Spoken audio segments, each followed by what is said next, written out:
Hello viewers. आज के इस कक्षा में आप सभी का स्वागत है। आशा करती हूँ आप सभी स्वस्थ और सुरक्षित होंगे। आज हम इस वीडियो में model paper 10 Hindi first language paper 2 solve करेंगे। ठीक है, आप जानते हैं हम हमेशा अपने वीडियो में पार्ट बी सॉल्व करते हैं, तो आज भी चलिए पहला प्रश्न देखें। निम्नलिखित प्रश्नों से सही उत्तर चुनकर सामने दिए गए कोष्टक में लिखिए। ठीक है, कोष्टक यानी ब्रैकेट। तो पहला जो प्रश्न है, देखिए क्या है, सूर्योदय। सूर्योदय ये जो शब्द दिया गया है, इसमें कौन सी संधि या संधि विच्छेद क्या है ना, इसका संधि विच्छेद पूछ रहा है या फिर संधि का नाम पूछ रहा है, और ऑप्शन देखकर आप समझेंगे। स्वर दीर्घ संधि, व्यंजन संधि, विसर्ग और गुण संधि, है ना। तो यहाँ पर संधि का नाम पूछ रहा है। परीक्षा में कैसे पहचाने हम कि ये कौन सी संधि है, इसके लिए मैंने यहाँ पर थोड़ा सा आपको या नियम बाय हार्ट कराने की कोशिश नहीं कर रही हूँ, जस्ट एक ट्रिक हिंट दे रही हूँ कि कैसे पहचाने आप कि ये गुण संधि है। देखिए, हर पेपर में जो जो प्रश्न पूछता जाएगा व्याकरण से संबंधित, मैं उस प्रश्न को आपको यहाँ इस तरह से एक्सप्लेनेशन देते जा रही हूँ। तो यहाँ पर गुण संधि पूछा है, इसलिए मैंने गुण संधि का एक्सप्लेनेशन दिया है। ठीक है, राजेश, महेश, सुरेंद्र, आप इतने शब्द देखिए, यहाँ तक सभी में जहां संधि हो रही है ये मात्रा दिखाई दे रही है, आप है ना, ये मात्रा है। और इधर जब हम उसका विच्छेद करेंगे, विच्छेद यानी क्या, संधि के में संधि का जो शब्द है उसको अलग करके लिखने को, नियमानुसार अलग करके लिखने को हम संधि विच्छेद कहते हैं। ठीक है, राज प्लस ईश, यानी पहले शब्द का जो अंतिम वर्ण दिख रहा है ज है, यहाँ पर दूसरे शब्द का पहला वर्ण जो है ई है। ज किससे मिलकर बना है, ज प्लस अ, आधा ज प्लस आ। आप जानते हैं ना, व्यंजन हमेशा स्वर की सहायता से उच्चारित होते हैं। तो यहाँ पर हम अंतिम जो वर्ण है उसकी जो आवाज आ रही है अ लेंगे। यहाँ अ प्लस ई मिलकर क्या बन रहा है, ए। यानी एक तो हमें ये देखना है ए आ रहा है संधि वाले शब्द में, तो वो गुण संधि है। और ए वाला जब शब्द है तो उसका जो दूसरा शब्द का पहला जो वर्ण रहेगा वो हमेशा बड़ी ई या छोटी ई रहेगी। ठीक है, राज प्लस ईश राजेश, यानी अ और ई मिलकर ए बन जाता है, ये ध्यान में रखें। दूसरा, यहाँ देखिए, परोपकार महोत्सव महोदय, यहाँ पर क्या ऑब्जर्व कर रहे हैं हम, ओ ओ ओ, है ना, यहाँ देखिए ओ है। जैसे यहाँ पर ए और ए था तो ई हो रहा, ई आ रहा था इधर, है ना, ए ई, यहाँ ओ उ उ उ, यानी अ और उ मिलकर क्या बन गया, ओ बन गया यहाँ। ठीक है, ये ध्यान में रखें, ये आ रहा है तो यहाँ दूसरे वर्ण में क्या आएगा, पहला अक्षर, सॉरी दूसरा शब्द जो है उसका पहला वर्ण क्या रहेगा, ई रहेगा। यहाँ पर ओ आ रहा है तो क्या होगा, पहला अक्षर दूसरे शब्द का उ रहेगा। ठीक है, महोत्सव। सप्तर्षि, एक बात ध्यान में रखिए, गुण संधि में हमेशा देखिए यहाँ पर पहला जो शब्द रहेगा उसका अंतिम वर्ण छोटा आ या बड़ा आ रहेगा। ठीक है, दूसरा कोई और वर्ण नहीं आएगा यहाँ। अब सप्तर्षि, ये गुण संधि के ही उदाहरण है। ठीक है, ये आए तो क्या होगा, ओ आए तो क्या होगा, और रू आए तो क्या होगा, इस तरह से मैं बता रही हूँ। ठीक है, सप्त प्लस ऋषि, तो फिर से वही अ प्लस रू मिलकर क्या बन गया, अर बन रहा है। सप्तर अर, राजर, देखिए यहाँ पर भी सप्त हुआ है, राज होना चाहिए था, कुछ मिस्टेक हुआ है, तो यहाँ पर राजर्ष, अर, महर, अर की आवाज आ रही है, यानी अ और रू मिलकर क्या बनता है, अर बन गया यहाँ। ठीक है, ये ध्यान में रखेंगे आप।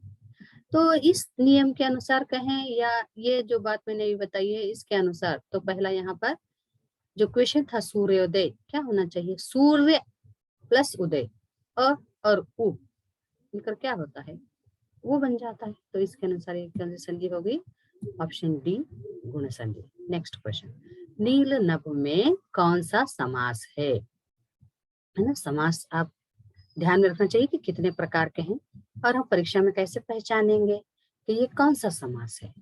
ठीक है, तो छोटे से यहाँ पर दो ट्रिक मैं आपको बता रही हूँ कि कैसे पहचानना है।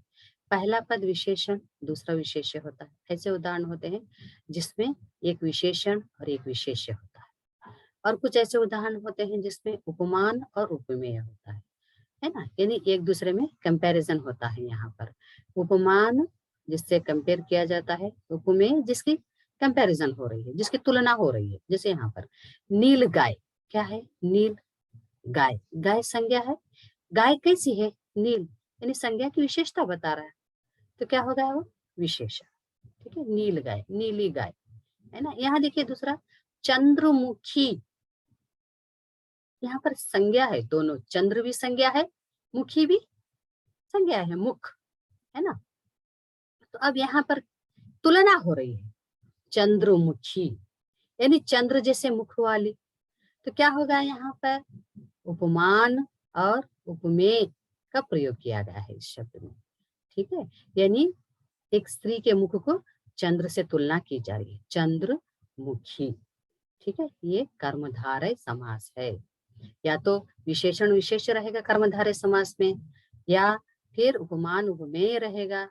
तीसरा भी देखिए, चरण कमल, चरण कमल, कमल रूपी चरण, है ना, कमल जैसे चरण, कमल रूपी चरण। यहाँ पर भी तुलना की गई है, किनकी?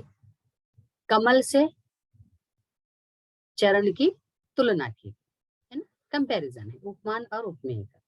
तो इस तरह के जब उदाहरण आएंगे समझना वो कर्मधारय समास है। पर्ण कुटी, है ना, पर्ण से बनी जो कुटी है।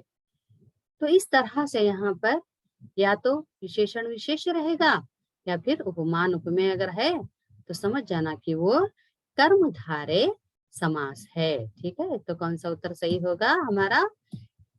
सेकेंड क्वेश्चन का option A is the right answer. Third question, भवन का संधि विच्छेद कीजिए। देखिए फिर से यहाँ पर संधि पूछा गया है। तो ये सेकंड पेपर है, और सेकंड में पेपर में अधिकतर आपको संधि समास ये देखने को मिलेंगे।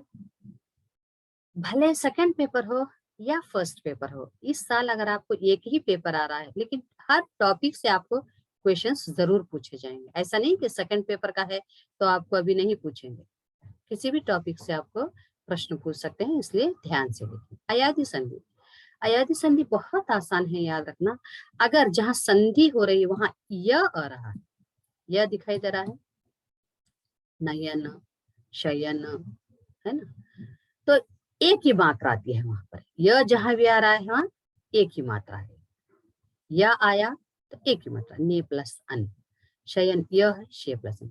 अच्छा, अब यहाँ प्रश्न ये होता है कि यहाँ यह है, फिर आई की मात्रा क्यों है? देखिए एक बात यहाँ फिर ध्यान रखिए, ग है यहाँ पर, यानी आ की मात्रा है, इन दोनों में आ की मात्रा नहीं है। आ की मात्रा नहीं है और या है, सिंपल सी बात है, वहां एक ही मात्रा है। या रहेकर अगर आ की मात्रा आ गई, आई की मात्रा, नई प्लस अन, नयन। समझ रहे? यहाँ पर भी देखिए नाई का, फिर से या तो है, ठीक है, लेकिन आ की मात्रा आई आ जाएगा, नई प्लस एका।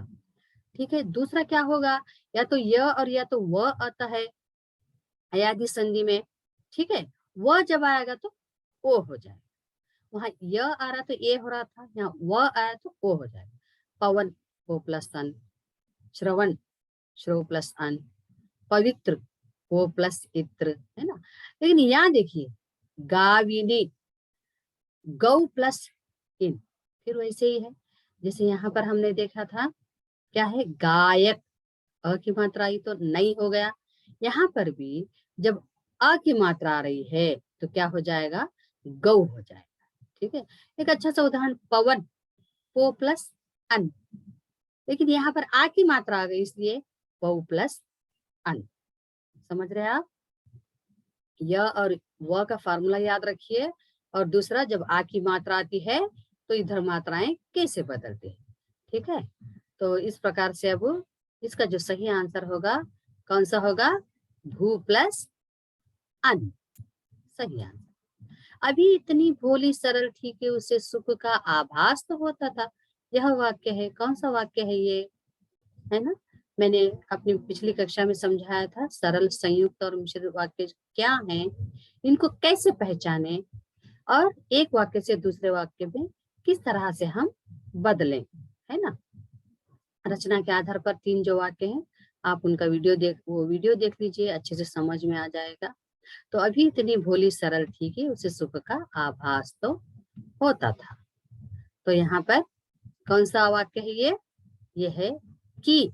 देखिए 2 वाक्य है ना, योजक चिन्ह से जोड़े गए हैं ना, इसलिए ये हो गया मिश्रित वाक्य। ठीक है। 5th क्वेश्चन, गिरने पर किसी की सहायता से उठूंगी, काल पहचाने। उठूंगी कह रहा है ना, तो कौन सा हो गया, भविष्य काल। Option number 3, option C. 6th question, मैं खाना खा रहा हूँ, वाच्य बदलने पर। ठीक है, वाच्य क्या है और कैसे बदलना चाहिए, बहुत सिंपल से एक इसमें आप पहचान सकते हैं। सिर्फ इतना ध्यान में रखें आप, क्रिया जो काम हो रहा है, क्रिया जो चल रही है, क्या वो कर्ता के अनुसार चल रही है, कर्म के अनुसार या भाव के अनुसार। यानी उस काम में किसको ज्यादा महत्व दिया गया है, इंपॉर्टेंस किसको दिया गया है, कर्ता को दिया, कर्म या फिर भाव को दिया, ये ध्यान में रखें। और दूसरी बात क्या रखना है, जैसी क्रिया होगी वहां लिंग और वचन भी बदल जाएंगे। ये उदाहरण से आप अच्छे से समझ सकेंगे। देखिए, सीता पत्र लिखती है, ठीक है, लिखती है, क्रिया देखना है, कहा मैंने, लिखती है कौन, सीता, सीता द्वारा काम हो रहा है ना, तो सीता करता है, कर्तृवाच्य।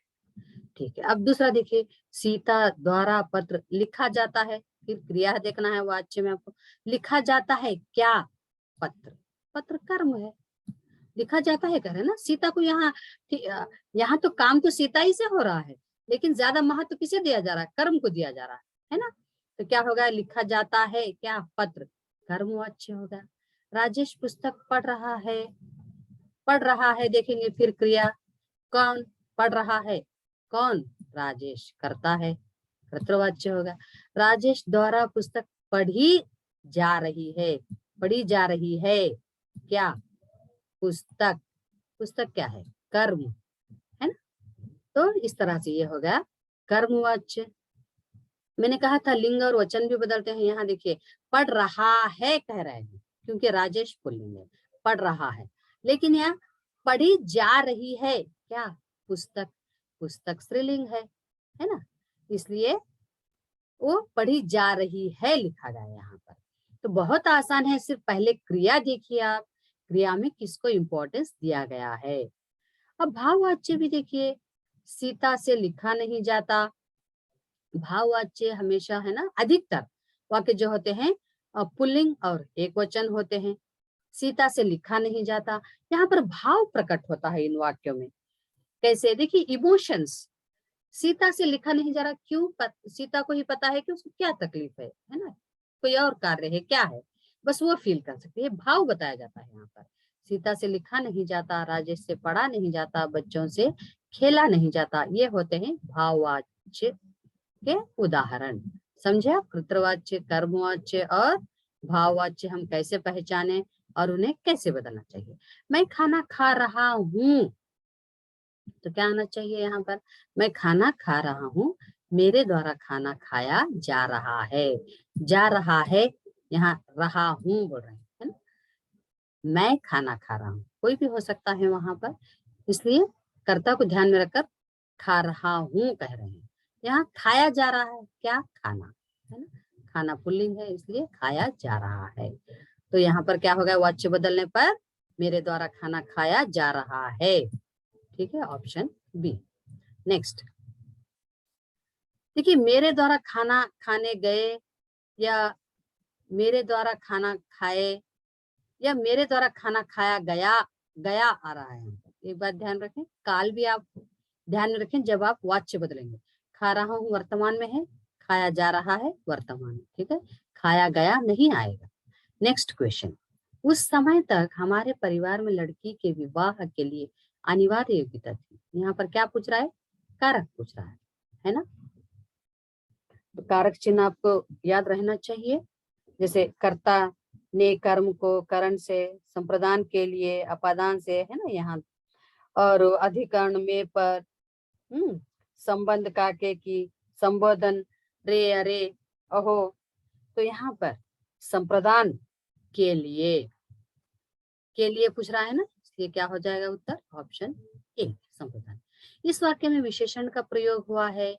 देखिए संज्ञा या सर्वनाम की विशेषता अगर बताई जा रही है तो क्या कहलाता है, वो विशेषण है ना। मैं बचपन में दुबली और मरियल थी, वह खाना खाएगा। क्रिया है यहाँ पर, यहाँ भी क्रिया है, यहाँ भी क्रिया है। क्रिया से तो कोई संबंध नहीं है ये वाक्य, है ना, क्योंकि यहाँ पर विशेषण पूछ रहा है। तो विशेषण क्या है, बचपन में दुबली और मरियल, ये विशेषण है। इसलिए option A is the right answer. Next, अपने चेहरे पर मत रीझना, यह वाक्य है।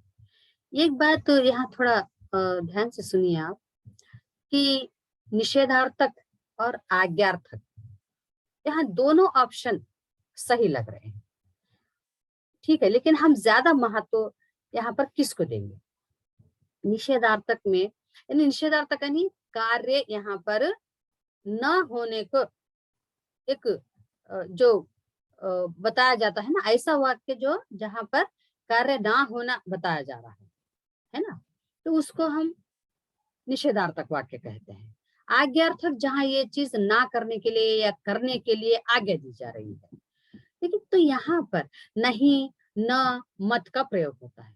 वैसे ही आज्ञार्थक में भी मत का प्रयोग होता है, ठीक है, लेकिन अपने चेहरे पर मत रीझना, यहाँ पर कोई आज्ञा नहीं दी जा रही है ना, ऑर्डर नहीं दिया जा रहा है। अब बेटी को माँ जो है एक जो सीख दे रही है, वहां पर ये वाक्य का प्रयोग हुआ है ना, अपने चेहरे पर मत रीझना। तो मैं समझती हूँ अच्छा यही होगा कि अगर हम निषेधार्थक वाक्य के साथ जाए, ठीक है, तो option A is the right answer. Next, यह विराम चिन्ह कहलाता है। देखिए अल्प विराम, अर्ध विराम, पूर्ण विराम योजक दिया है। यहाँ तो अल्प विराम नहीं है, ना अर्ध विराम नहीं है, पूर्ण विराम भी नहीं है ना। तो ये और ऊपर जो दो दिए हैं ना, वो उद्धरण चिन्ह कहलाते हैं, है ना, वो तो नहीं हो सकता। बचा कौन सा, योजक। देखिए यहाँ डैश दिखाई दे रहा है ना, इसको हम क्या कहते हैं, योजक चिन्ह कहते हैं। तो इस तरह से D option is the right answer. Next 11th question, यह कलम शीला को दो। को कौन से कारक की विभक्ति है ना, कौन से कार्य की है, कर्ता ने कर्म को, तो option C is the right answer. वह मेरे घर नहीं गए, वाक्य का शुद्ध रूप होगा, वह मेरे घर नहीं गए। देखिए गए कह रहा है, बहुवचन होगा, वह कह रहा है तो एक वचन हो गया, है ना, शुद्ध नहीं है।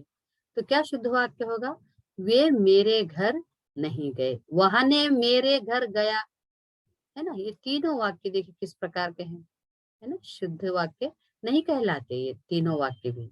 सही ऑप्शन क्या होगा, वे मेरे घर नहीं गए, ये सही होगा, क्योंकि यहाँ बहुवचन पूछा है तो यहाँ वे आना चाहिए, वहु का बहुवचन होता है वे। नेक्स्ट, लड़की ने खाना नहीं खाया, यह वाक्य है। मैंने वाक्य के जो भेद हैं इससे पहले की वीडियो में समझाया है, आप वो देख लीजिए ताकि अच्छे से समझ में आए आपको रचना के आधार पर सरल, संयुक्त और मिश्र वाक्य। लड़की ने खाना नहीं खाया, ये वाक्य है सरल वाक्य, ठीक है, सरल वाक्य का उदाहरण है, क्योंकि सरल वाक्य में एक ही क्रिया होती है और कभी कभार एक से बढ़कर विधेय हो सकते हैं, लेकिन क्रिया एक ही होती है सरल वाक्य, ठीक है। नेक्स्ट क्वेश्चन, अनुप्रास अलंकार युक्त पंक्ति पहचानिए। अनुप्रास अलंकार, देखिए अलंकार के जो भेद हैं, जैसे जैसे वो भेद पूछते जाएंगे हम समझते जाएंगे, लेकिन यहाँ पर जो भेद पूछा है कौन सा है, वो अनुप्रास अलंकार का पूछा है। क्या है, व्यंजनों की आवृत्ति होती है। आवृत्ति यानी बार बार बोला जाना, बार बार लिखा जाना, आवृत्त होना, रिपीट होना, ठीक है। जैसे चारु चंद्र की चंचल किरणें खेल रही हैं जलथल में। चारु, चंद्र, चंचल, च च चाया, यदि एक वर्ण की आवृत्ति होती है अनुप्रास अलंकार में, जैसे खेल रही है, हाँ, ल, थल, ल, है ना, तो च और ला इन दो वर्णों की यहाँ पर आवृत्ति हुई है। जैसे विमल वाणी ने वीणा ली, देखिए व, है ना, यहाँ पर भी व वर्ण की यहाँ पर आवृत्ति है, विमल में व है, व, वीणा, है ना। तो इस तरह से एक वर्ण की आवृत्ति अगर हो रही है तो समझ जाना वहां पर अनुप्रास अलंकार हुआ है। ठीक है, कौन से अलंकार का उदाहरण होता है वो अनुप्रास अलंकार। तो यहाँ पर देखिए इतने सारे ऑप्शंस जो दिए गए हैं आपको 4, यहाँ पर सिर्फ इस ऑप्शन में ही आपको आवृत्ति मिलेगी, भुजबल भ, भूमि भ, भूप भ, है ना। तो इस प्रकार से ये ऑप्शन डी सही उत्तर होगा। नेक्स्ट, राम अपने कमरे में बैठा है, प्रश्नवाचक बनाइए, है ना। राम के स्थान पर कौन सा शब्द आपको प्रयोग करना होगा तो सही होगा। तो कौन सा शब्द होगा, कौन अपने कमरे में बैठा है। क्या अपने कमरे में बैठा है नहीं बोलेंगे ना, कौन, तो राम के स्थान पर हम प्रयोग करेंगे कौन। नेक्स्ट, वह पूरब की ओर से आया। तो यहाँ पर पहचानना है कि व्याकरणिक दृष्टि से क्या है, यह क्रिया है, समुच्चय बोधक, संबंध बोधक, क्रिया विशेषण। ध्यान में रखिए, आया है क्रिया है ना, आया है क्या है, क्रिया है। क्रिया की विशेषता बताई जा रही है। क्रिया के भेद भी आपको पता रहना चाहिए।